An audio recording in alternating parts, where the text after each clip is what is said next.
I've only been here a year at Stony Brook University. It's been a dynamic and exciting year for me. Our celebration today really embodies for me a lot of what our university is about, and the Center for Italian and Italian American Studies embodies a lot of what our university should be about. We're going to be celebrating the center and Mario's work, a center that does great scholarship and really advances new ideas, a center that brings together scholars from all across the university who are interested in Italy and its impacts in the world.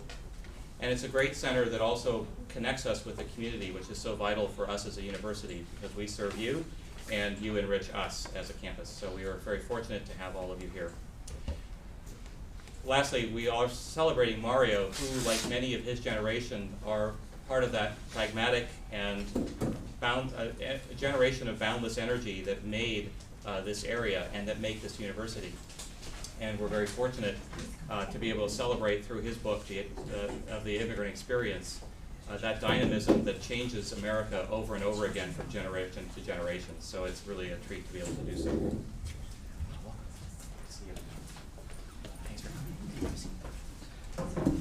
Our first speaker is going to be Professor Luigi Fontanella. He is a scholar of Italian studies and specializes in Italian immigration. In fact, he's the founder of Italian Poetry in America and the editor of the Gradiva, a prestigious journal of Italian poetry.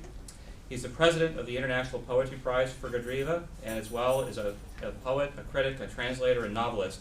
He's written and contributed to over 30 books. Luigi, I'm not sure I've read 30 books recently, but okay, that's pretty good. This will be your homework. That will be my homework, yeah, good. He's a frequent contributor to America Oggi, an Italian daily published here in the US, and actually its September issue featured an article by Luigi on immigration and a review of Mario's book. Welcome, Luigi. Thank you so much.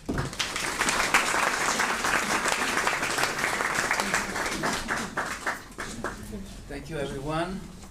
It's really a nice opportunity and a great honor for me to be here today to present this book. And the feelings and the background of this book are very dear to me, and because to some extent I share many of these reflections, many of these moments narrated in the book. The title of the book, as you know, is The Story of My People. And already the title gives us a clue about the content of the book. It is an autobiography. It is Mario Mignone autobiography. And I would say preliminarily that the strong majority of books published, especially in the first early generations of Italian who came to this country, dealt with their own life. And if we give a look as a panorama of the production, the literary production since 100 years ago, we can see that many of them dealt with autobiographical references. Why? Well, it's very easy to explain. The explanation is that when our first immigrants, I'm talking about 100 years ago, even if not more, so 125, 130 years, basically, there was an immediate desire for these people to recognize themselves in another land, but at the same time trying to review their life in relation to a new language, a new culture, a new society, for which they were not prepared, really, both linguistically, first of all, culturally, and their desire was to improve the life of their families. That was the very first desire. But since I'm also a scholar on this topic, on this particular aspect of the literary tradition of Italian Americans in the United States, I would like to underline also a very important aspect which is linked not only to the desire to find a job, to offer a better situation, but I would say also for a desire of adventure, to know another kind of life, another kind of possibilities that are strongly linked not only to the desire to improve the social conditions of their family, but also to face other possibilities and other kinds of life. So the phenomenon of immigration is very complex. It's not linked only to the first necessity. I would like to remind some famous lines by Dante in the Divine Comedy, when he says with the mouth of Ulysses, fatti non foste a viver come bruti, ma per seguir virtute e conoscenza. You were born not only to live like brutal animals, but to follow virtue and knowledge. So I think that we should not forget that together with the necessity to change a life and to improve personal conditions of the family, I would say that this is also a conviction that has been proven by many other scholars. I'm thinking about the studies of Franzina, Marazzi, Sebastiano Martelli, Marcello Saia, and it is something that is very evident, for example, in the book by Mario Mignone, especially in the first chapters, in which, of course, there is a necessity to go elsewhere, but you know, this desire is also connected to open ourselves to other possibilities of life and other possibilities of opportunities.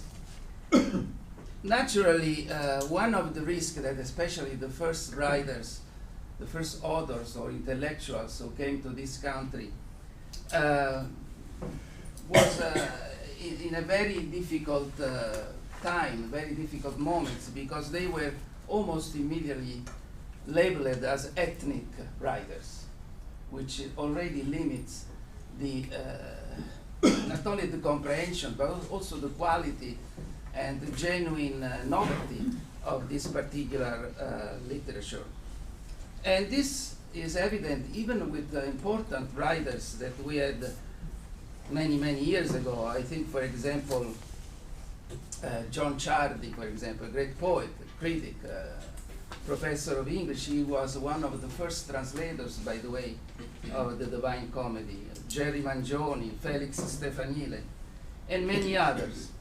So this first wave suffered very much about this particular diffidence or sometimes discrimination, and sometimes put, oh yeah, these are interesting writers, but you know, let's put them in a kind of ghetto in a way, so that they will not be so relevant.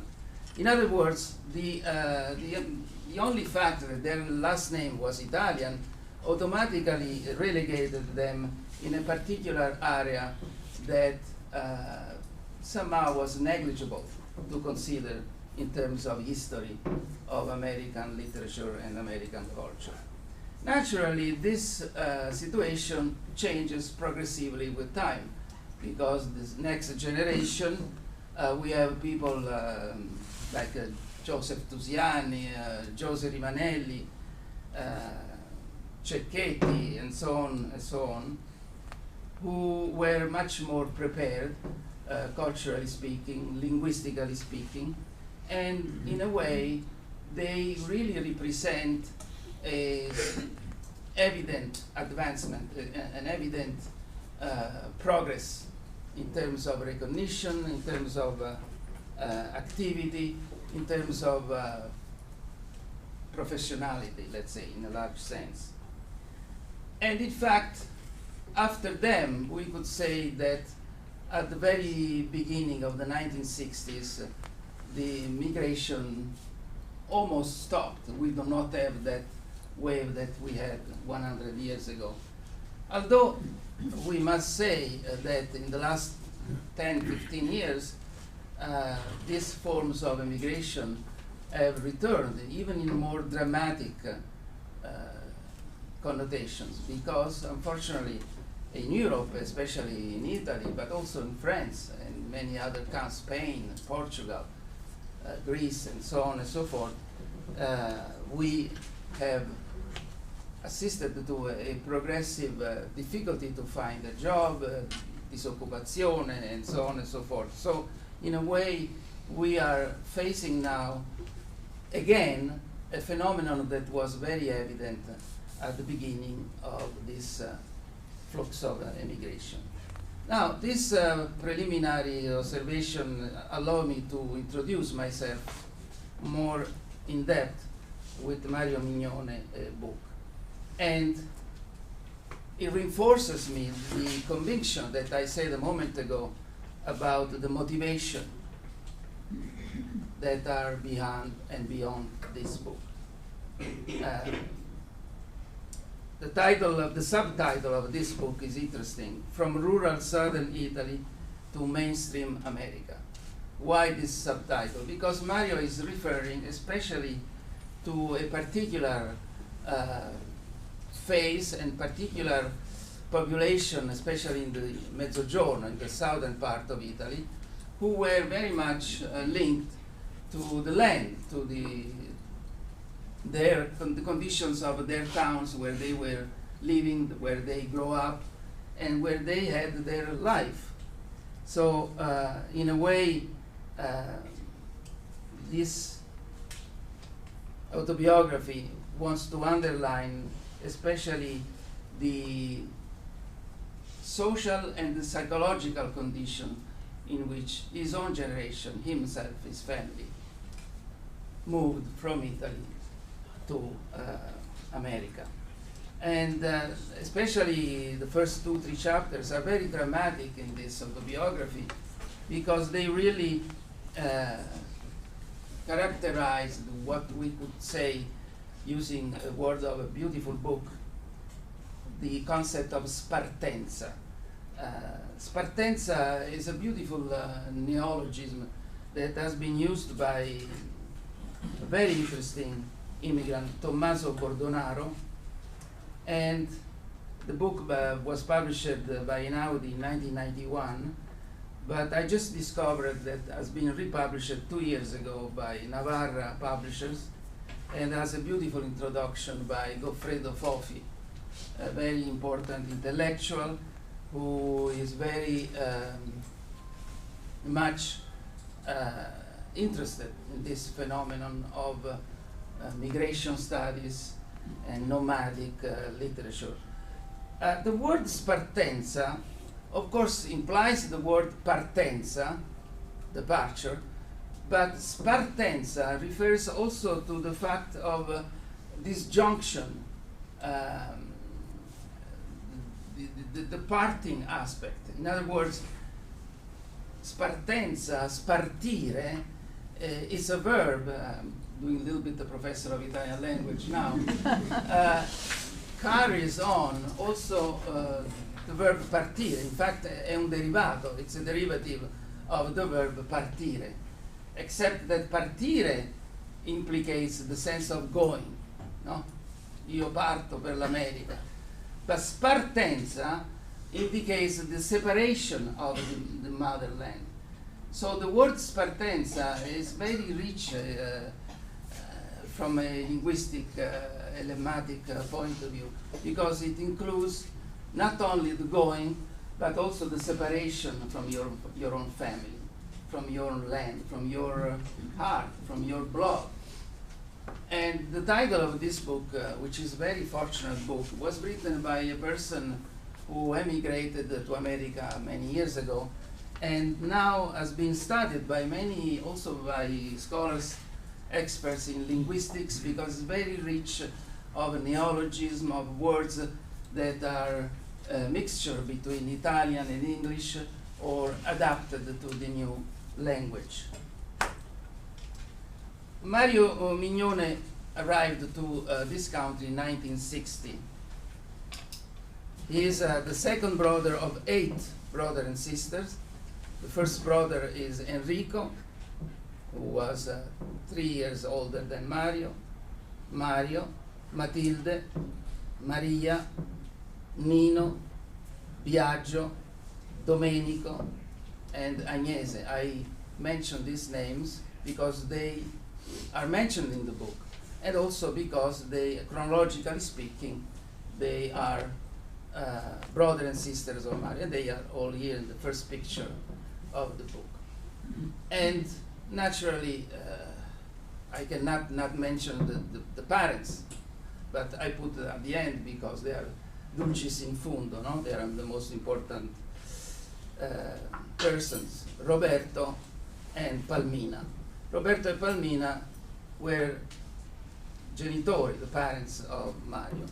And the story of his life starts exactly from that photograph, starts exactly emotionally and mentally from that photograph that Mario describes in his pages when they are all gathered before departing for the United States. And naturally, one of the most important roles of the family was played by the mother. There are beautiful pages on Palmina, and Mario makes a comparison with a famous Latin Roman character, Cornelia. Actually, it's not a character, she was an historical figure. She was the mother of i Gracchi, fratelli Caio e Tiberio Gracco, 2 important tribuni della plebe, who were very much in favor of democracy, of equal rights in a period in Rome that was very turbulent and very difficult. And Mario makes this connection recalling an episode of Cornelia when she was at their home and she had some visits of some friends, and they were showing her the jewelry, bracelet, beautiful things. So one of them asks Cornelia, fammi vedere I tuoi gioielli, chi sono I tuoi gioielli? Can you show me your jewelry? And she says, yes, certainly. She opens the door and she shows the two kids, Tiberio and Caio Gracco. So this is a reference that Mario makes to give already importance to a very relevant institution which characterize his experience not only in Italy but also in America. That is his family. And the mother, Palmina,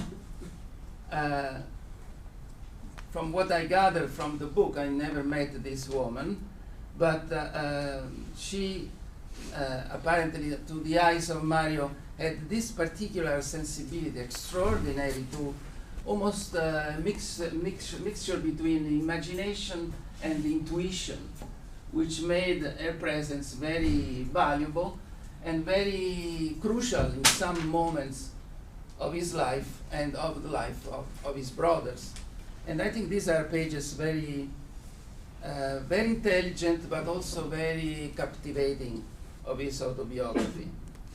Of course, there is also the presence of his father, Roberto, who appears in the book, a kind of quite silent man, cautious, and somehow perhaps he was the most affectionate to his homeland. And perhaps Mario underlines in his book that he perhaps was the one who suffered mostly the distance from his homeland. Another important character and figure, let's say not character, figure in this autobiography is his major brother, Enrico, who will become a physician, he will become a doctor. And I met this person because one day, many years ago, I won a special fellowship from the Ministry of Foreign Affairs in Italy, and I had to have a visit, a checkup at the consulate in order to that it was required by the Italian law. And I met Enrico, and I remember him very well, very vividly. He was a very scrupulous man, very attentive. Probably should say that he was the official. He was the official doctor of the consulate, that's correct, yes. And therefore, he had the function to visit all the Italian immigrants when they had to either, for example, they were winners of a special fellowship, as it happened to me. And so, in other words, he was a crucial figure to give the okay that you were in sana e robusta costituzione, come si usava dire una volta. No? It was the phraseology used at that time. Enrico, in fact, is not only the first brother who made it in America, he became a doctor, and somehow he also established a kind of model for his brothers. He was a guide, he was a friend, of course he was his brother, but mainly he was a point of reference for Mario's life. And he recalls in his book some episodes of their life, both in Italy and in America. The Gran Potenza was the area where they were living. Gran Potenza is in near Benevento, which is in Campania, but a little bit outside of Benevento. It's a contrada, we would say in Italian language. And they finally arrived in 1960 in America, and their settlement was near Mount Vernon, near Yonkers, which is a city that at the time, but still today, in Westchester, populated the great majority, I would say, still today, by Italian. We are at the very beginning of the 1960s, and Mario, as soon as he arrived, of course, his first necessity was to find a job, any kind of job. So he had this experience in a factory, as many Italians had 50 years ago, 60 years ago, arriving in America. But at the same time, he was also very concerned not only about, to secure financially his help to his family, but also to have an education. He immediately perceived this conjunction between growth and also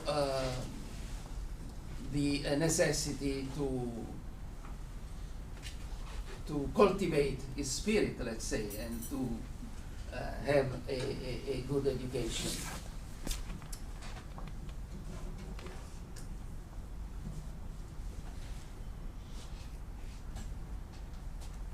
And these years were very active because brought Mario to know America and also to experience new ways of life, new lifestyles, new habits. And they are described very vividly in these pages, very vivacious pages, because you can feel the eager curiosity of a young man in relation to a new society, a new language, and especially new habits of life. And that's a very interesting, vivacious part that brings Mario to open himself, but also to absorb this new culture in order to be accepted, in order to be part of the mainstream. And in this central part, there are also moments of tragedy. There is the death of, in the family of some persons that are very important, starting with Enrico.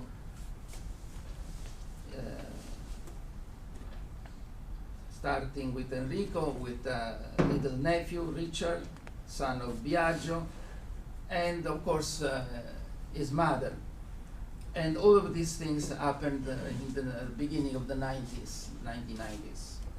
And I found very touching, especially some pages when one of the brothers, Domenico, who is also a doctor, a physician, really engaged almost in a kind of a Titanic, Prometheic battle to not accept that a person so young, so important in their family would disappear. And this part is very moving, I have to say. It touched me very, very strongly, because Domenico wanted to study all possibilities, even audacious, experimental in the field of oncology, in order to see what venues were possible to do to save the life of his brother. Then there is a second part, second and third part, in which we see the education of Mario, first in the high school and the evening schools, and then at the CUNY, City College of New York, and finally, last but not least, at Rutgers University, where he had first the undergrad and then the graduate education. And these are, of course, years of, also historically speaking, very important in America. We have the period of the Kennedys. We have Mario is able to combine his personal life with some social events in America that have signed the history of our country.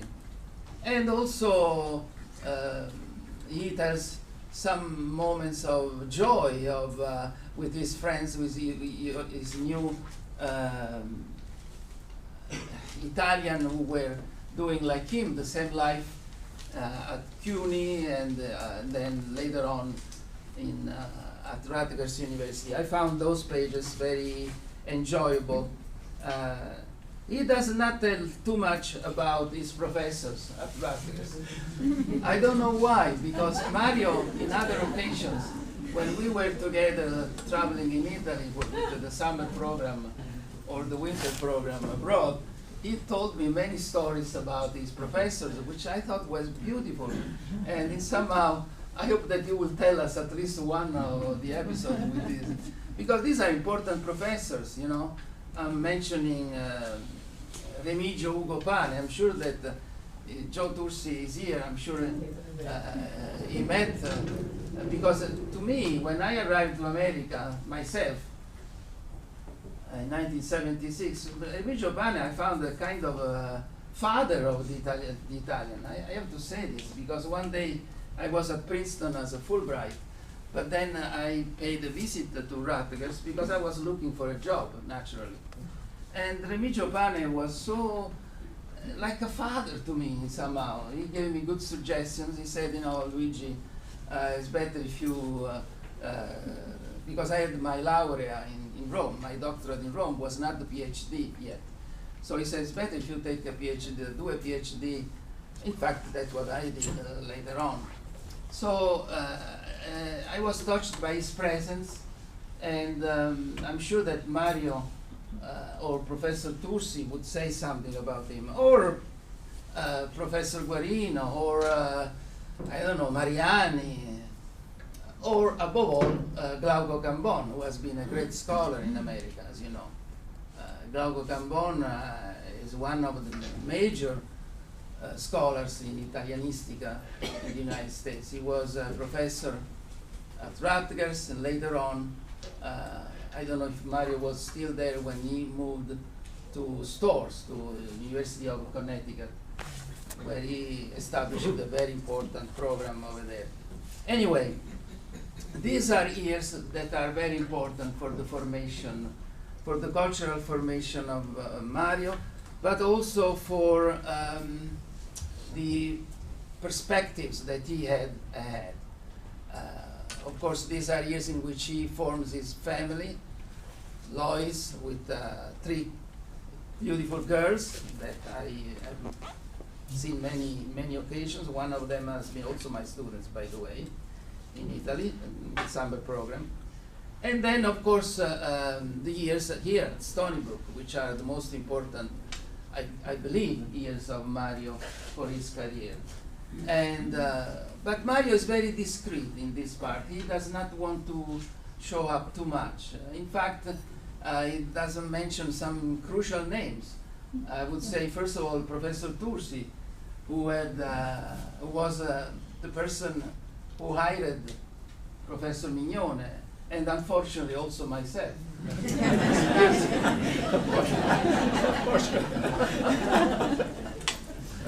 Or Senator Lavalle, who is here, who has been a very important I mentioned in the person. In the introduction. You mentioned the introduction, okay. But anyway, I'm mentioning these people because, Bill Arens, I think is here today, and many other professors in this university, or the former president, Ken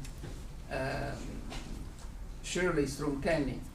Anyway, I'm just mentioning these names briefly because I know how important they have been in Mario's life and also in our life, in my life as an Italianist at Stony Brook University. The book, I would like to conclude with a couple of remarks. At one point of the book, we are going towards the end of the book. The book is very intelligently built because it's a kind of belt.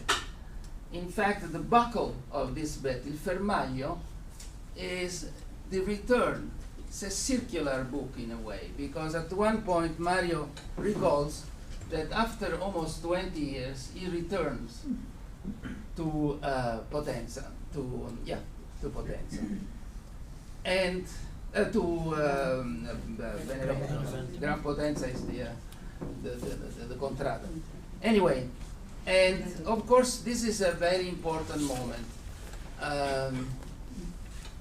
I didn't write this I wrote an article about this book. I forgot to mention something that if I had to rewrite, I would mention. There is a beautiful poem by Joseph Tusiani titled The Return, which touches a little bit the same thematics of Mario. By the way, this poem, The Return, written in 1952, historically speaking, is very important because it is for the very first time that an Italian in America, Italian-American, won the Greenwood Prize in England, in Great Britain, and that is a very important achievement.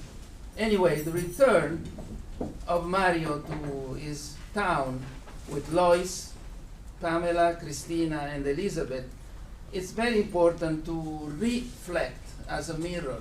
I use the word reflect precisely as a looking back, but also looking ahead in front of him. And these are really unforgettable pages, very touching, which remind me some beautiful pages by Elio Vittorini and Cesare Pavese, Conversazione in Sicilia, and La Luna e Falò by Pavese. And this part is very important to me because Mario, at this point, is able to combine not only his own story, but also the history of Italians in America. So he tells the story, but within the story expresses many reflections, many important reflections on immigration, on the destiny that each one of us has when has to move from one place to another because of profession, because of job, because of many situations in life. And he does that in a conversation with his old friend. His old friend, his name is Albino, and he recalls not only the past, but at the same time, while he's talking to his friend, he realizes that, time has passed. And now the past is a reflection that cannot change the present. So somehow the past is still alive. There's a beautiful sentence by the famous American writer Faulkner, bravo. In which the past is not, the past is still here. The past is there. It's I'm recalling by heart that sentence, but it's very important to me, that sentence, because it really reflects the state of mind of Mario in that particular moment. So in other words, we have a text, but also a kind of subtext, kind of meta text that accompanies the narration at this point of the book. And it is not by chance that now Mario switches from the I who is narrating the story, to we. He uses noi at that point. That's an interesting passage, because the I who is narrating the story becomes a kind of choral voice of people who emigrated with him or like him to another country. And I think this is an important passage that Mario makes around the penultimate and the final chapter, in which he makes reflections. But it's very interesting that he uses noi at that point, not I any longer. And this is perhaps because the motivation for this, and I am concluding, is because the story of my people is the story of our people, in a way. It's not only, he realizes at that point that it's not only my story, this is a story that I'm sharing with you, and I'm sharing with my descendants. It's not a chance that the book, Mario could have, he could buy this book in Italian, but he decided to write in English specifically for this reason, because as we progress and our kids grow up and new generations are made, in a way, nephews, nieces, and great-grandchildren, descendants will be able to share this experience, so that this story would become not only a personal story, but an important moment of the history of both Italy and America. Thank you.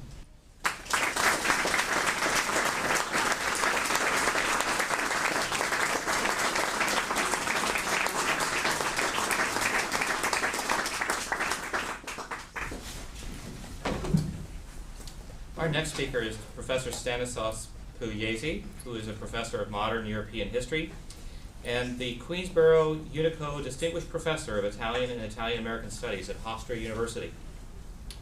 He serves as the editorial director and fellow of the Hofstra Cultural Center. His research interests cover a wide spectrum of topics related to Italian history, including the study of modern Italy, Italian fascism and anti-fascism, the Holocaust, Italian-American history and culture, and Italian Jews. He studies the intellectual and cultural history of modern Europe and general historiography. He's the author and editor or translator of a dozen books, including one, Bitter Spring, A Life of Ignazio Silone, which won the Helen and Howard R. Marraro Prize in Italian History. His latest book is Dancing on a Volcano, A Cultural History of Naples. He's been a frequent participant here at the Center for Italian Studies, conferences and events, and it's with pleasure he's welcome back today to offer remarks on Mario's book, On a Certain Moment in Emigration.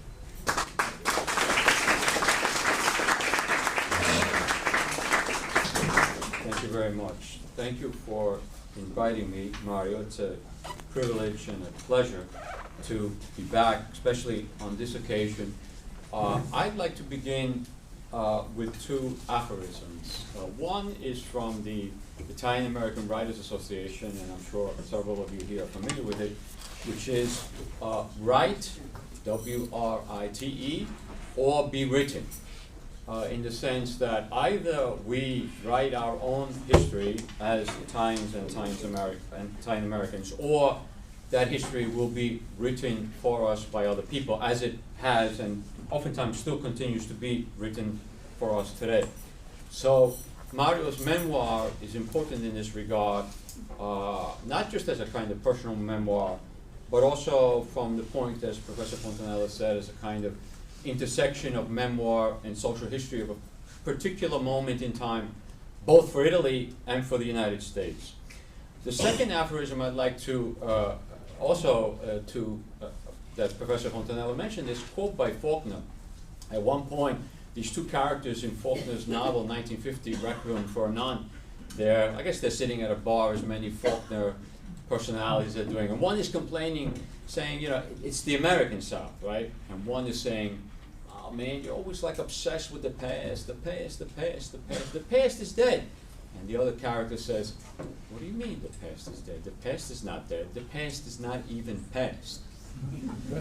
In that sense, and I think about this, and I was thinking about this as Professor Fontanella was speaking, as I reread the memoir last night, and I was thinking about how in the course of simply 1 or 2 generations, our lives have changed so radically. So I would like to begin with a couple of personal anecdotes.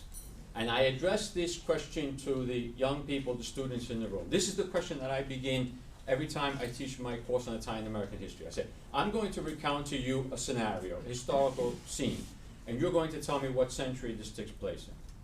So there are 2 landless peasants that decide, they fall in love and they decide to get married. I apologize to some of my colleagues who have heard this before. 2 landless peasants, they decide to get married. They then proceed to have 5 daughters, which is an economic catastrophe. Why? Because in this place, in this time, to marry a daughter, what did you need?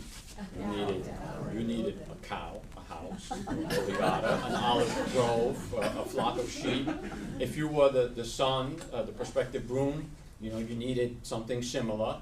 And the 2 fathers would sit down at the bar over a glass of wine and say, okay, I give you the luvata, the olive grove, and a flock of 50 sheep, and I say, my daughter will bring the house and the linens. You shake hands over a glass of wine, and next week they get married. But if you don't have an olive grove, if you don't have a wheat field, if you don't have vineyards, if you don't have a flock of sheep, what do? Well, you go knock on the door of the local aristocratic family, and you say, please, please, can I look after your sheep? Well, yes, you can look after my sheep, but at the end of the month you have to bring certain kilos of cheese to my door. Please, please, can I harvest the olives? Yes, you can harvest the olives, but when you finish the harvest, you have to bring certain kilos of olive oil to the kitchen. But what if there's none left over? Well, then there's none left over. That kind of thing. And so I asked the young people in the room, what century am I talking about? Most of my students say, oh, Professor, you're talking about the Dark Ages. Yeah. Professor, you're talking about the Middle Ages. Professor, you're talking about 500 years ago. And I say to them, I'm talking about the Mezzogiorno, southern Italy, in 1952. And one of those 5 daughters was my mother, who left school, was pulled out of school in the 3rd grade to go watch the sheep in the fields. 70 years later, my mother still has nightmares of the snakes falling on her head when they were harvesting the olives in the autumn. We'll get back to the snakes because Mario has a problem with snakes. My father, on the other hand, was born in the north, in Montefalcione, provincia di Avellino. That's a joke from Genoa, outside of me. And his family actually had some land, and he was educated to the 5th grade, but was a musician, and for 10 years lived in Rome and played with the famous Bersaglieri band. I don't know if you know them. They're the ones that run and play in the Columbus Day Parade. In 1962, my father, on the telephone call or a letter of my uncle who was here, Master Taylor, came to visit him. He met my mother, set up by my uncle. 2 months later, they were married. My father never went back. He left a life in Italy, and he created a life here. I recount these stories to you because as I was reading Mario's memoir, although we are from 2 different generations, I felt legato, what's the word? Tied, bound to this story. In a way that was actually quite poignant for me, very, very poetic. I was struck in this book by the fact that there is no kind of hagiography, there is no golden nostalgia. Everything from the initial departure in 1960 to this critical chapter of going back almost 20 years later, which I'll also talk about, is really complex, nuanced. It's a very profound meditation on leaving, arriving, attempting to return, and discovering the reality that it's not possible to return. From the very first chapter, Mario talks about this, the family had actually decided to take the opportunity of being in Rome to see the cultural and touristic sites. And the famous photograph that was taken at that moment, which he writes, it was a photograph that had the air of a funeral and this kind of drama and even trauma of emigration, as he calls it, equivalent to death. It was a very strong consciousness that it was most likely that he would not see many of the people who had accompanied them to Rome to see them off, including his paternal grandmother. Which then raises the question, to what extent can we or should we see emigration as a betrayal of the patria? Now, 1960 was a special moment in immigration history, as I said, both for Italy and for the United States. In Italy, the best and the brightest were leaving. That's not to imply that in the great wave of immigration at the end of the 19th century, the beginning of the 20th century, those were not Italy's most valuable people. In fact, I think that all of those millions of landless peasants that left the Mezzogiorno represented a cultural patrimony that had been lost to the new nation. And in fact, we have to ask the question, what does it mean that within one generation of creating a new country, that as soon as the means were available, the steamship, the telegraph, the patronage system, millions and millions of Italians decided to leave? And in fact, I'm not sure of the statistic, maybe someone can, there are just as many Italians outside of Italy as inside of it, no? Right? So think of what... There's more. More. So imagine what Italy would be today in the 21st century if those people had not left. It's just extraordinary to think about. And why is it that, as Mario writes in the first couple of chapters of the memoir, he had never even heard of this story in school? Why was it that in the national schools of Italy, the story of emigration, which you cannot understand Italy without the chapter on immigration, it's not even a chapter, it's sort of like un filo rosso, like a thread that goes through all of, because yes, after 1924 and the Second World War, yes, immigration was less, but it was a different kind of immigration. Just as today, Italy too has people that are coming here and also people who are entering. Mario likens this moment of immigration to, well, the traumatic cutting of the umbilical cord. And yet there was also a sense of adventure that accompanied all the family and other immigrants as well. He's very sensitive to the psychology of the immigrant, which requires not just courage and ambition, but also a kind of what he called an innate Ulysses-like desire for discovery. I've oftentimes thought about this. When I see my own family, my father, my mother, my relatives, people like Mario, I'm trying to work out this theory that the Italians who left were sort of like the Italian Calvinists. Not theologically, but in the sense of that idea of work and family and all of that, that there was the recognition that there is no place for us here in this new country, even 100 years, 1960 afterwards. But in leaving, in this kind of betrayal of the patria, there is a personal price to be paid. For as Mario himself admits, the immigration, the mission, and its determination to succeed hinders some of us from oftentimes some of our more personal roles, as he admits himself that he could have been a better father. But he, like my father, maybe like myself, even though I was born here, oftentimes caught up in the possibilities that are in front of us, we sometimes neglect some of the things that we should have done. What does it mean? What did it mean in the post-war period that millions of southern Italians, left these villages, either to go, let's say, to Milan or Torino to work in the Fiat factories, or Switzerland or Belgium or Australia or the United States? And then there was the question also, why leave Italy in the middle of what was called il boom, the economic boom, the beginning of La Dolce Vita? It's no coincidence Mario leaves in 1960s, the year Fellini's La Dolce Vita comes out. I find that kind of interesting. And also interesting is Mario's view of America before arriving and right at the moment of arrival. There's no kind of shiny-eyed mythology or this idea that the streets are going to be paved with gold. And to read those first few pages are very interesting because he himself interrogates himself. He chastises himself. He comes the first day, he's picked up, he and his family by his relatives, 2 big station wagons. They cross the White Stone Bridge, very impressive. Although Manhattan looks like, those buildings look very small, his brother says, and the other brother says, because we're far away, right? There's this kind of, almost a kind of spatial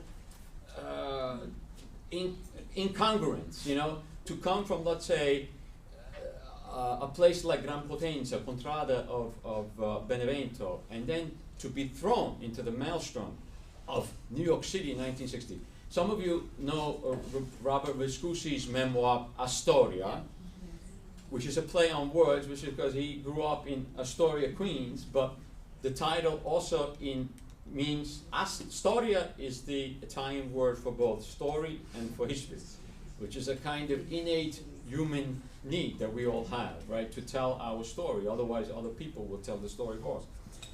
And Bob Viscusi has this great line in the story which said that millions of Italians, they left the Middle Ages, they slept in the ocean, and they woke up in the 20th century in New York City. I oftentimes think when I go back to my mother's town, or my father's town, and my wife and I try to bring our children there every year to show them, how we have gone from this kind of life, which was not much removed from the Middle Ages, to iPhones, iPads, Snapchat, and whatever in the space of 2 generations. It's an extraordinary cultural, and I don't think it's ever happened in the history of humanity, this kind of, not just for us Italians, but for other people as well, to make this kind of cultural shift. And the fact that millions and millions of them did it successfully is absolutely extraordinary. It's not possible that psychologists, social psychologists have not examined this phenomenon of what is it in peasant culture that allows, let's say, people who were living in these kinds of conditions in the 1920s, in the 1940s, in the 1960s to pick up and become successful in the most cosmopolitan, sophisticated, technologically advanced society in the world. You have to read, just for example, you have to read Mario's comparison on the first day in America between Italian gelato and American ice cream. It's really extraordinary. And this kind of cultural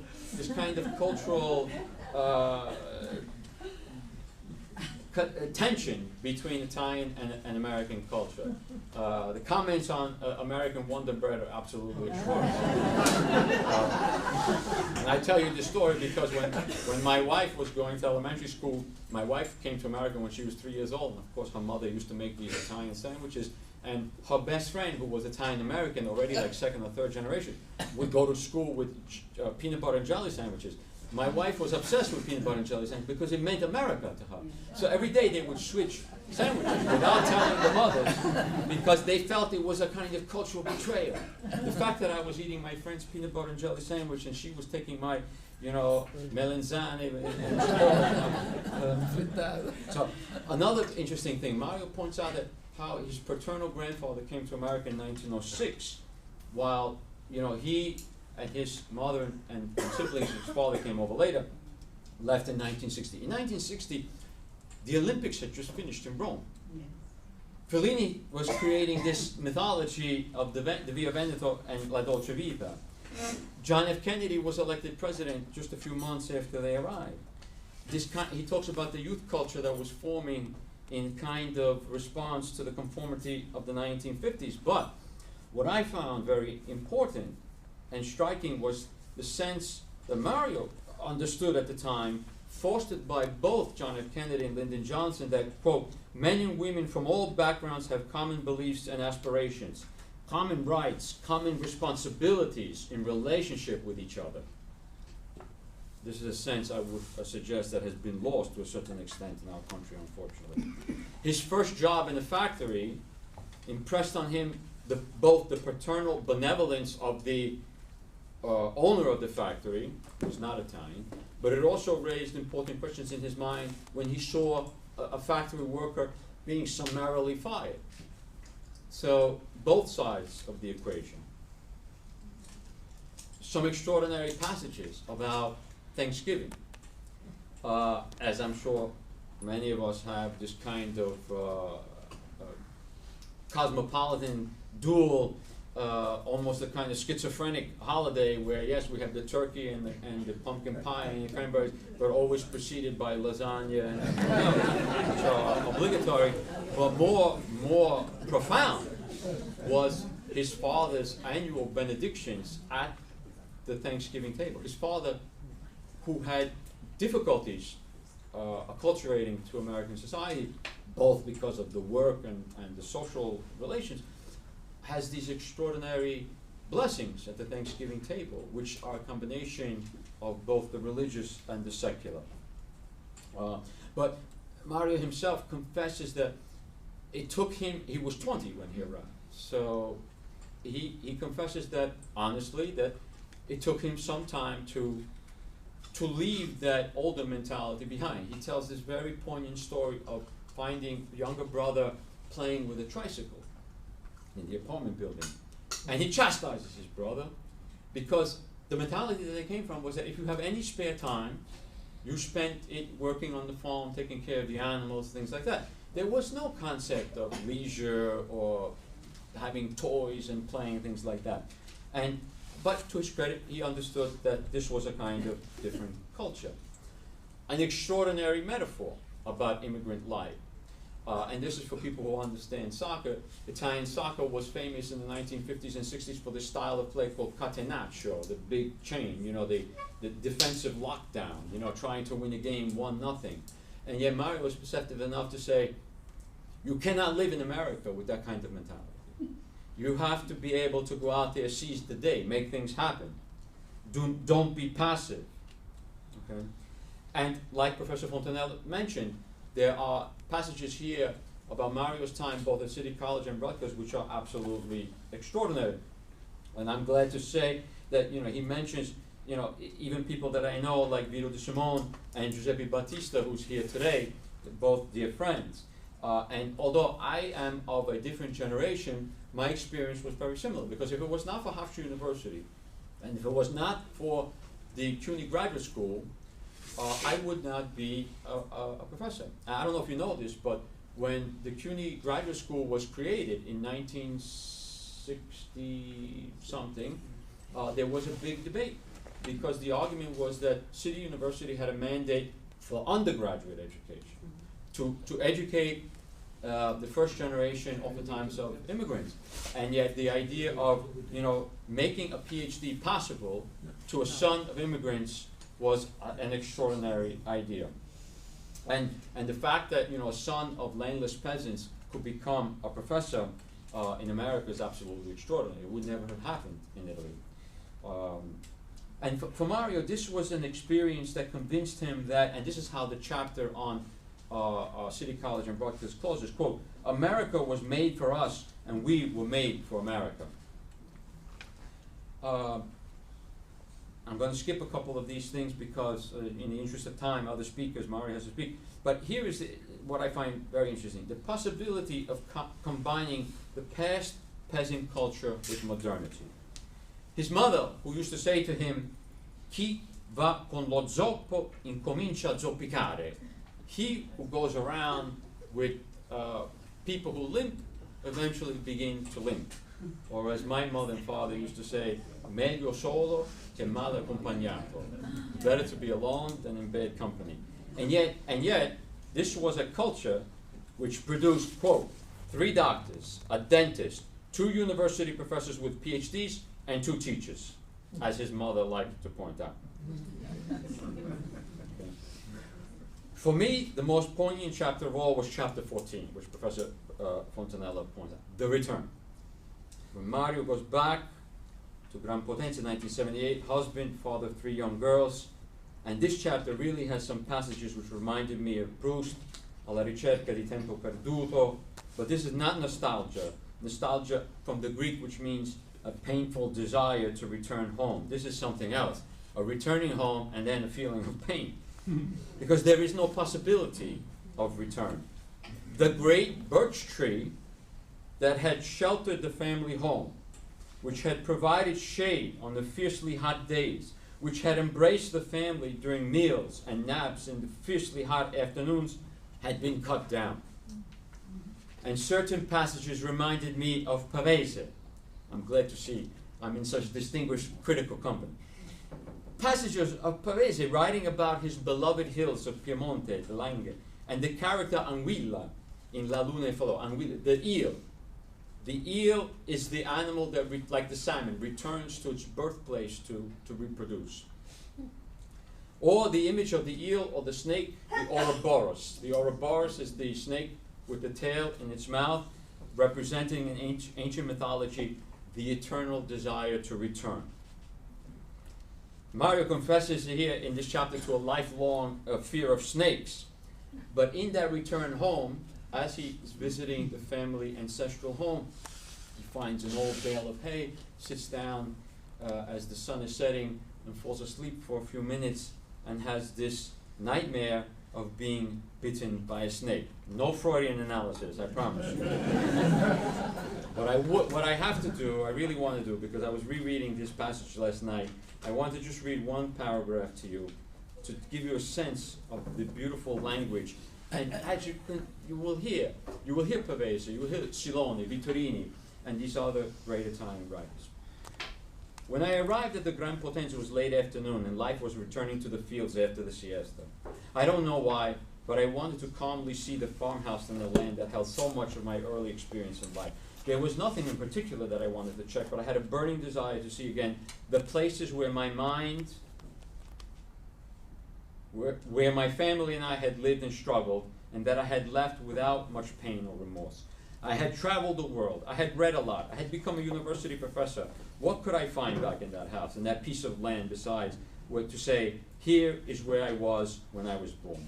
Probably we need a village, a place, if nothing else, for the pleasure of saying, here are the seeds of my life. Your village means that you're not alone, that you know there's something of you in the people, in the plants, in the stones, the soil, so that even when you are not there, there is something that waits to welcome you. There may be a subconscious desire that makes us look for that somewhere, that makes you say, here is what I was, and this is what I am. A somewhere that makes you believe that it belongs to you, that somewhere which you try to grasp the essence of your origin and therefore of your identity. I had been around the world enough to know that all human flesh is basically the same, that anyone is worth as much as anyone. And it's probably because of this that one gets tired and tries to find his roots, so that his flesh is worth a little more and lasts a little longer than a round of seasons. It's an extraordinary passage. And just one more from the same chapter, and then I'll conclude.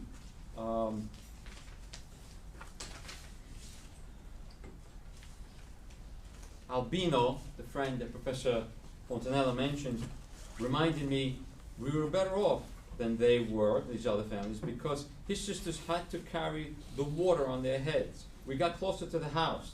The cowshed was lifeless without the smell of fresh manure. No part of the roof had collapsed, but everything conveyed a sense of abandonment. Nothing was there anymore. Nothing was the same. Step after step, I was struck with a feeling of absence. What was no longer had become something else. I doubt that even if someone had kept the cow, the sheep, and the pig, and the other animals we had, that I would not have been able to sense the old environment with the sensitivity of my childhood. I was now an adult who lived in the city. I had worked in factories, was enjoying the comfort of office work. In the process, we acquire, but we also lose. What was no longer is, and what is left only exists in memory. Really extraordinary. Paradoxically, he writes at the end in the last chapter, we had become poorer to become richer. To become an immigrant is almost by definition to be insecure. Being simultaneously insecure and desiring to make it creates a potent, and I would add, a very fertile tension in one's life. The last page, Mario concludes by quoting Pico della Mirandola's oration on the dignity of man. And although the Renaissance humanist could not have known it, his manifesto that men and women have the ability to rise to the level of angels or descend to the level of brutes is also the manifesto of the immigrant. And we owe Mario Mignone a debt for reminding us of this beautiful idea. Thank you.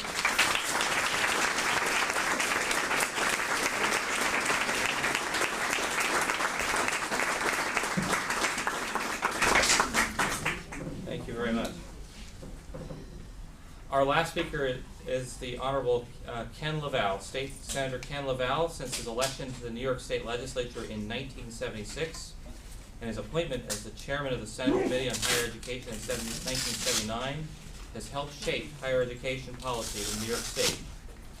His work with education leaders at the State University of New York, the City University of New York, and independent colleges has earned him the respect of the academic community. In 2007, the governor appointed Senator Lavalle to the New York State Commission on Higher Education. Senator Lavalle also serves on the National Council of State Legislatures' Blue Ribbon Commission on Higher Education, whose goal was to create awareness among state legislatures of their role in providing accessible and affordable public higher education. He was presented the Medallion of the University from the State University of New York at Albany and the University Medal from Stony Brook University, the highest honors accorded by both universities. All these responsibilities and achievements have encouraged and energized work and active partnership with the State University of New York at Stony Brook, and as a means of expressing their appreciation in part for the assistance he's provided us, we named our campus stadium in 2002 in his honor. Extremely proud of his Italian heritage, it was natural to enlist Senator Lavalle in support of Mario Mignone's initiative in 1985 to create a Center for Italian Studies here at the university that would uniquely serve as a bridge between the campus and the community. He has served as honorary chairman of the Center's advisory board throughout the Center's 35 years and generously participates in as many of the programs as his commitments allow, and it's a pleasure to have him here today. Along with this opportunity to remark on Mario's authorship of The Story of My People, he especially wants to be present here today to share his sentiments about his association he's had with the Center. Welcome, Senator.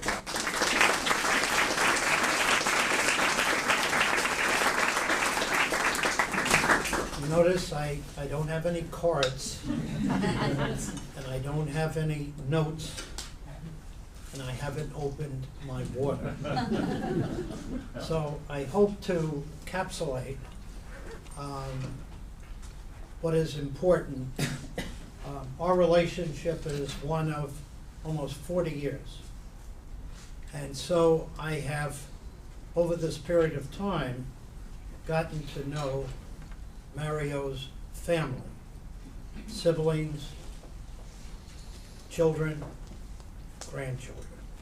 Now, when you think of this book, it starts with Greatest Generation, then Mario and the siblings, the silent generation,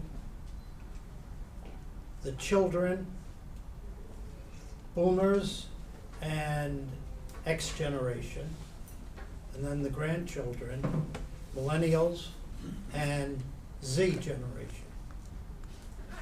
And what really fascinated me was that you start from A to Z and you see a potential template for the kinds of things that you want to see a family have, that his family has achieved. So one day I said to Mario, and he acknowledged it in the introduction, why don't you write a book? You heard how many MDs, DDS, Nino's the one person I know the least, the dentist, and PhDs. So through the book you see, and the family, you see intellectual brilliance, and it goes from one generation to the other. So some of it, Mario, is genetic, and some of it is putting people on a pathway to achieve the kinds of things that they need to do. You see great energy. That's very important in a family structure. Knowing the family, there is the moral and religious compass that is requisite within the family. So when I think of, and I say to you, it's a good template when you read and you say, wow, it is also coming from an Italian family. It is very helpful to understand some of the things that happen. I'm sure it's different for other ethnic groups, but there is enough to say this is the template that you want to follow. There is a commitment to giving back, being part of the community, and you could go on and on. I also give him great credit. It's not something I would do, to reflect on your siblings and to define them through your eyes. That's gutsy. God bless you. Not easy. So I think you did a marvelous job, and having the experience of living in Italy, crossing the ocean, coming here, discussion of the plane trip and the apprehensions, to the uncle picking you up at the airport. That's pretty frightening. And yet, you can see from almost day one, I've got to work, got to provide, and just keep full speed ahead through your working in the factory, to your education, and then what you have done as a professor, the acknowledgments and the writings, books that you have done. You have used your skill in understanding modern Italy, to being an Italian American in this country, and it all gets bridged together. So you've done really a very marvelous job. I have to repeat again, this is a wonderful template for other people to say, let's look at it, because family is everything. Everyone knows that. It's very important. So where you can get some help in understanding what has succeeded, and if you're Italian American, this is a book that is a must read. You did an incredible job.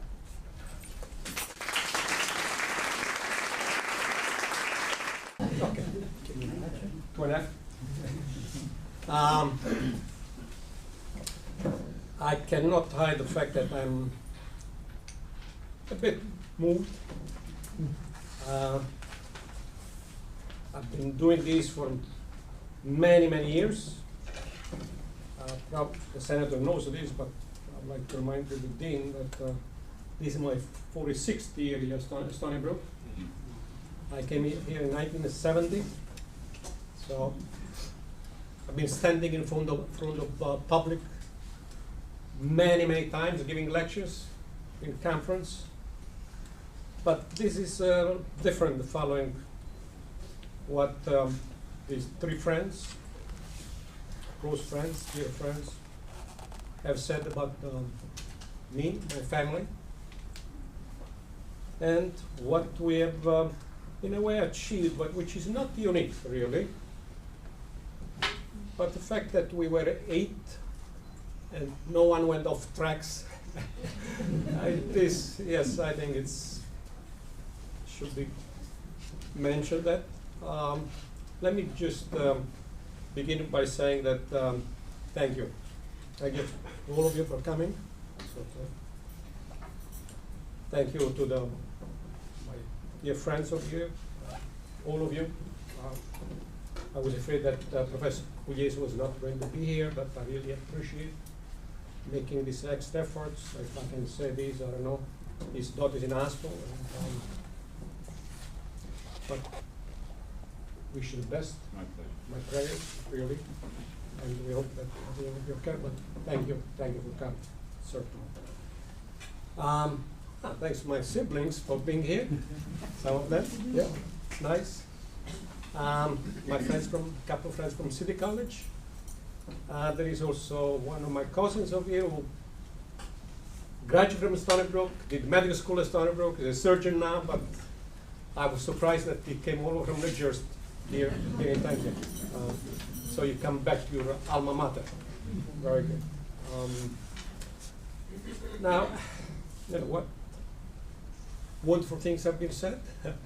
It's the first time that I've been doing all this my life to take a text and to analyze a text. And now I'm seeing things there that people are analyzing my own writings, so it's different, really. And you say there, you sit there, yeah? Is that true? Yeah, it's, I cannot hide the fact that I could not write this type of autobiography if I had not done some readings, including, yes, Pavese, and including, yes, I Malavoglia, Virga, yes, there's no question. But I could not have written this. The experience of an immigrant is not enough. I have been teaching migration for many years, so I have that kind of scholarly preparation. But I've never done it with this kind of creative writing. When the Library of Congress invited me to work on that book on declining presence in America, I was told not to be dry, not to be scientific, because this was going to be a book that was going to end up on the coffee table of the people. So light writing. And I tried, and I must say that I enjoyed it. So I said, let me do something else, and here I am. So it is an autobiography. There's no question. And why do we write these autobiographies? It's because of narcissism, vanity. Because we have really something interesting to share, a lesson that you have learned and they would like to share with other people. Probably communicate certain values that you believe in, like family. But it may be also a form of therapy, to voice out fears, insecurity, to unload burden that we have been carrying for a long time. The act of writing is always an act of public confession, no question. Because, yes, even those things that are scientific, but it's a reflection, it's become part of you, and then you share with people. So, but writing an autobiography, it's to reflect on your past. We step out of ourselves and look our past from a distance. So we are at the same time subjects and objects. Yes, when I went to Italy, and I was looking at myself and my past. think if I was, and we met, and we clashed in a sense. Because really when you emigrate, you are reborn again, okay? Born a second time. And I was born again at the age of 20. And when I went back to 18 years later, certainly it's like, yeah, it was a clash. It was a sad return. Why? Because I had changed, and life over there had changed too. But we have not changed the same way. And so you can, it's like being born. You cannot return in the womb of your mother. It's a strange feeling, but also, as I said, terrible feeling. When you write this kind of book, you try to be candid, but you depend from the memory. Memory plays a very important role, certainly. We don't remember everything that happened in our lives. Certainly, if any one of my brothers and sisters would have written our story, there would have been a different story. Because of our memory works in different ways, certainly. But when we tell this story, or this kind of story, certainly it's not just what memory gives you, and memory can play tricks. There are certain things that are given back to you, and other things that are not for certain reasons. We try probably to suppress them. Memory is a tremendous gift, but also it could be also a curse, because there are a lot of things probably that we wish that to not remember. And so there is the unconscious, certainly, but there is also the conscious. How much of what I remember I'll put in? And so that process of selection, discrimination, yes, this is how these things fit in telling a story. And so it was not easy. Some people said, well, but you had the courage. Mario, you really had the courage to say certain things. Yeah, as before we were talking about the World War II, immediately after the war, and the kind of poverty that exists in those years. And so when I talk about the life back in my farm, the kind of life that we had, and the things that we didn't have, it was not just us. But that was the world then, immediately after the war. The suffering was not just the Mignones on Gran Potenza, but it was really widespread. So when I tried to write this story, yes, I wrote this, it's my story, it's the story of my family, but it's a story of my people, really. It includes so many people that I met at the factory. He mentioned before the reason why I care about the labor unions. Because when, we had a tremendous boss, Mr. Hertelein, Karl Hertelein, I still remember him, tremendous man. He knew that I had at home a big family, and so he was very appreciative, and he supported me, allowed me to go to school at night. I left the machine over there idle, sometimes not producing anything. But I was, even though it was a nice person and good environment, I was shocked when I saw that the foreman went to this man and said, collect your tools. It was 9:30 in the morning. collect your tools, and you must leave with a check in his hand.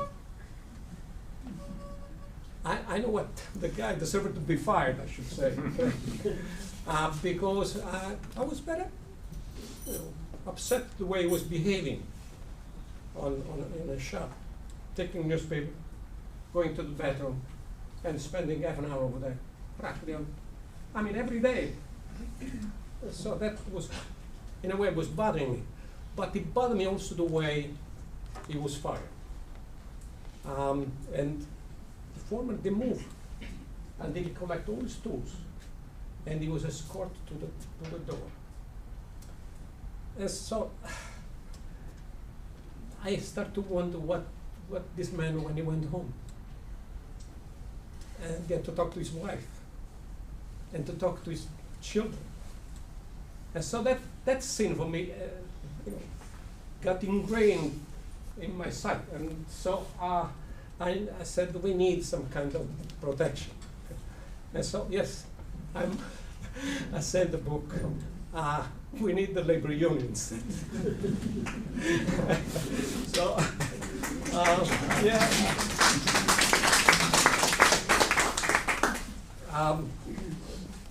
Now, as I said, I selected those items of my life and our lives that to tell a story, but a story that is not just mine, ours, or the story of my friend Joe Baptiste, immigrant, but a story of the immigrants.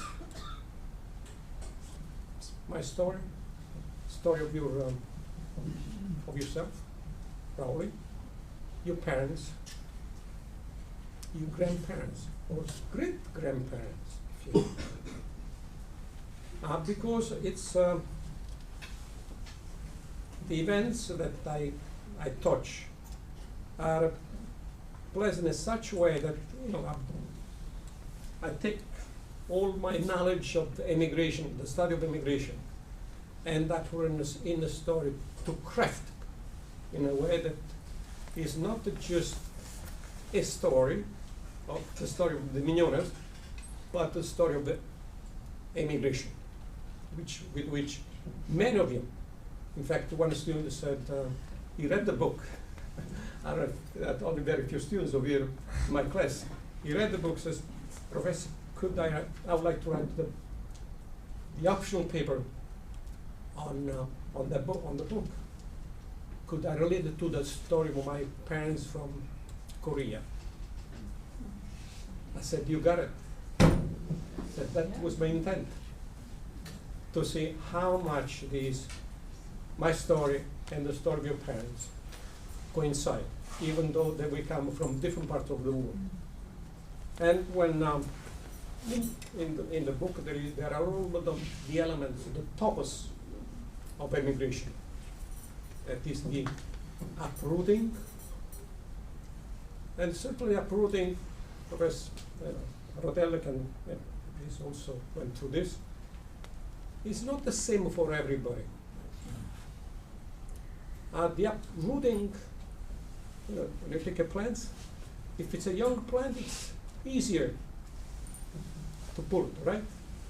And so for my sister was 4 years old, that uprooting was easier. For my sister, for me, it was harder, 20, 18. And so was also the transplanting that followed. Certainly transplanting for my sister, 4 years old, but for us, and you can imagine for my father, who came over here when he was 56, very difficult. For my father was tragic, really.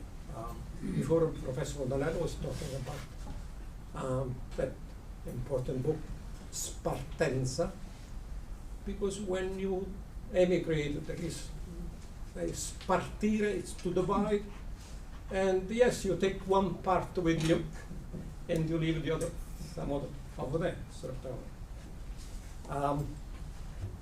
I use various, certainly, metaphors in the book. When I talk about the family and how we made it, really. I don't like to brag about this, but after 3 years we were in the United States, we bought a 5-family building, okay? And it's not that we were making millions working. I was making I think, $1.15 an hour. But it's the family was working like I give the metaphor of a beehive. Each one of my siblings was delivering newspaper, was working in a supermarket, and so at the end of the day, my mother was the queen in this beehive. And so it's this was was the way that we managed. It was a rock-like family. See, we cared, about the welfare of the family collectively, but also we did give up the individual ambitions. Okay, and it for us it worked very well. I think it's, now my Luigi, brought up the issue of my mother and Cornelia, Roman figure of that. Well, the fact is that my mother had only a 3rd grade education, but she cared very much, certainly, about the education of the children. And so I say this in the book, every time that we got a degree, we give to her. And she, instead of having paintings in her living room, she had our various degrees, okay? And so, yes, there were, at the end there were 3 medical degrees, a dentist degree, and I used to tell my mother, I said, Mommy, you didn't have a chance, but these are your trophies, the result of your victories. And she used to really cherish these things. It's, I must say that it's because of no question about my father, but certainly my mother played an extremely important role in our lives, as did most of the mothers. Were strong women. Sometimes joking, but it's always in the joke there is some kind of reality. I don't know, my father managed with my mother. And all the women in my family, very strong, extremely strong. But typical of Southern Italian women, okay? Only when I studied immigration I could understand why they were so strong. We used to call my grandmother the general. But my grandfather came over here in 1907, and he took part of some of the children were not married in 1947. Okay, so my grandmother spent a good part of her life without the presence of the husband. My grandfather went back and forth, back and forth. She would get pregnant. And so my mother, my grandma said, my God. But then, it's, she had to be wife and the husband, mother and father. Had all those roles that she had to play. And my mother grew up without a father. And so, you understand, you develop this strong character. But I must say, Dean Cup, that I had a little bit of resentment when I was younger towards my grandmother for being so rough. And then, certainly I understood, and now, God bless her. The most difficult part of the book is certainly, as I said, as Rich said, also Stan said, it's when I go back. Yes, those are beautiful pages, I think. I felt those pages. I must say that I went there to take my children to see where I came from, my roots. You know, I want to tell them that, you know, wherever you go in this land, you know, it's I step every stone. But I was very disappointed. They were too young. They didn't care. So what I did, I took my wife back to the village over there. We had lunch, and they went to take a nap. I got back in the car, and I went to Grandpa because I needed to see that. I need to smell the hair. I mean, everything. And so, yes, with my old friend of childhood, Albino, we recounted a little bit of the past together. And you go through, and they say, you know, a lot of people had passed away, and that's sort of life. And so there was, yes, I think they're very touching pages. I was moved, certainly, and I was moved when I was writing them. And I was moved when you were reading them. Because when I was writing them, and then I was reading them in my mind, you know. I could hear the story, but it's a life of on a farm. It's yes, solitude in a way, because you know you grow up without having too many friends around. But we also developed a certain character, certainly working on a farm, and my experience in the factories prepared me in a certain way that sometimes didn't come. When some of my colleagues complain about too much work, I resent that. It bothers me because I said I came from college, graduate school, director, and so I can certain times I cannot tolerate certain complaints. But it's a book that, yes, it tells a story of the immigration, not of what happens later on as a professor. So that's why I don't mention storybook. I don't mention even the graduate school, because when I went to graduate school, unfortunately, I had a federal scholarship. So I was saying, God bless America. I could not believe it, that I was being paid to study.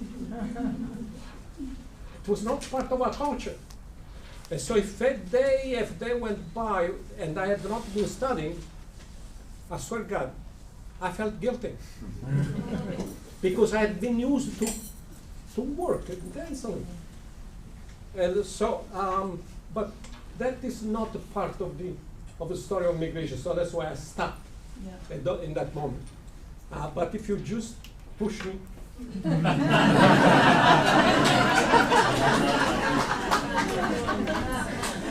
we'll do a second part. I think you should. But let me, it's a book that oh gosh. There was a lot of thinking, okay? Yes, it was spontaneous, but not so spontaneous. The most difficult part is, I think, it's always how to start a book. Because you have to catch, you know, the interest of the reader. Luigi made he quoted down the Ulysses, chapter, Canto 26. It starts as, considerate la vostra semenza. Consider your origin. You were not made like groups, but to find virtue and knowledge. But it's what that certain passage is always in our minds. But at this point, what I would like to recall is the first verse of the Divine Comedy.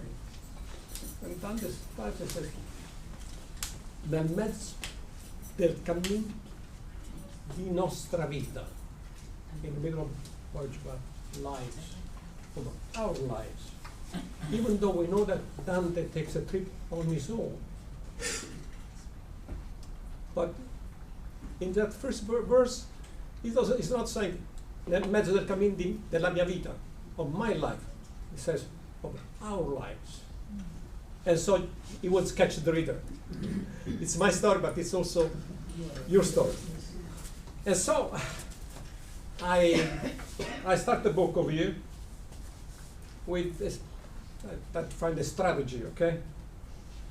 We all, I don't say I, we all feel inspired to display our favorite photographs about the house or collect them in an album in an attempt to capture what we consider the most important moments of our lives, and they give them some sense of order and narrative coherence. They remind us of who we are, where we come from, and what is dear to us. They usually do. And so, we keep them in the most prominent place in our living room and where we work. We even carry them with us wherever we go. For example, in our wallet with our money. I remember when I was a child, my paternal grandmother carried close to her heart the picture of her son who had emigrated to America many years before and had never come back. And so, with this strategy about the picture, everybody has a picture, I hope that I started to get the attention and the participation in the story of the reader. And I go on naturally with my story. So, the book, yes, all three of them have indicated very well last time, better than I'm able to do. It's the story of the Mignone's family, but it's a story of any immigrant. You'll find, as I said, your story or the story of your parents, great grandparents, or talking to my few students over there, wherever you come from, China, India, Pakistan, yes, there is, you can identify with the story because all the elements, the purpose of immigration are here. Again, we have a few copies of the book. Afterwards, we can move to the next room, and there are some refreshments, but most of all, thank you for coming.